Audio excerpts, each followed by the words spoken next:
In the sprawling grounds of Wereworld Academy, the autumn leaves whispered secrets as they danced through the air.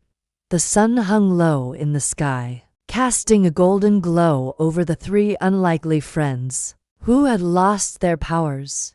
Gretchen, the werefox, Claudine, the werewolf, and Whitley, the werebear. They huddled together, mapping out their next move. "We need to find the Wereworld sisters," Claudine declared, her gaze fierce. "Vidania and her crew won't wait for us to get our strengths back." "I know," Gretchen replied, her eyes flickering with determination. "But the sisters are our best chance, and they're cunning. If anyone can help us out with those monsters, it's them." Whitley sighed, her heavy voice punctuated by worry. "But what if they don't want to help us? We're kind of vulnerable right now." Looking at her friends, Gretchen felt a rush of resolve. "We'll convince them. We need a plan." With a map of the academy in hand, they set out towards the southern part of the grounds. The soft hum of nature mixed with their hurried footsteps. After several twists and turns, they finally arrived at the den of the Wereworld sisters, where the air was thick with the scent of jasmine and earth. Two figures emerged from within the shadows of the trees. The elder sister, Zuri, with golden locks that shone in the sunlight, and the younger sister, Kira, who appeared more reserved, her blonde hair framing a brooding expression. "Who dares to approach our den?" Zuri called, stepping forward with confidence. "State your business." "We're the allies you didn't know you needed," Claudine replied, her voice steady. "We're here to fight against Vidania, Sharia, and Vanna.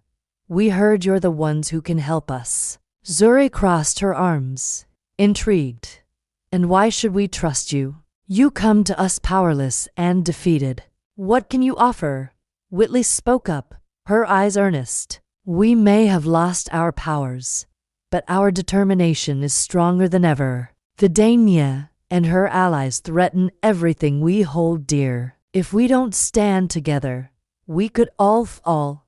Kira stood silently off to the side, her arms wrapped around herself, a stark contrast to her sister's spirited assertiveness. "And what if this is a trap?" she murmured, her voice quiet and laced with skepticism. "You could really be just leading us to our doom."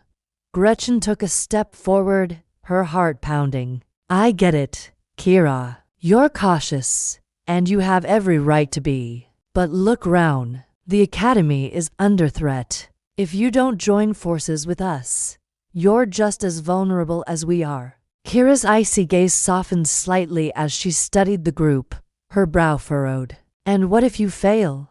"The only failure would be to do nothing," Zuri interjected, glancing at her sister. "We won't let fear dictate our choices. Kira, we must take the risk." Zuri's assertiveness drew Kira's conflicted heart. "But what if?" she began, her voice trailing off, revealing the weight of her doubt. "Look, we each have our struggles. I'm the youngest. I understand doubt more than anyone," Claudine said, her own wolfish vulnerability peeking through.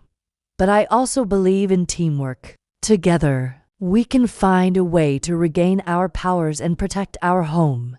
Kira's guard started to lower. "Fine, I'll come along. But if anything goes wrong, I'm out." A smile broke on Zuri's face as she extended her hand to Gretchen. Then it settled. "We'll fight together." As they clasped hands, a spark ignited a flicker of hope that filled the space. Between them, the group now stood on the brink of new alliances and newfound strength, ready to face the looming threats that awaited them. "Let's head back and prepare," Whitley exclaimed, her spirit rising. "We have a lot to do." Off they went, determined to reclaim their powers and forge an unbreakable bond against the darkness that threatened to engulf Wereworld Academy. Together, they would prove that not even the fiercest battles could tear apart those who dared to unite.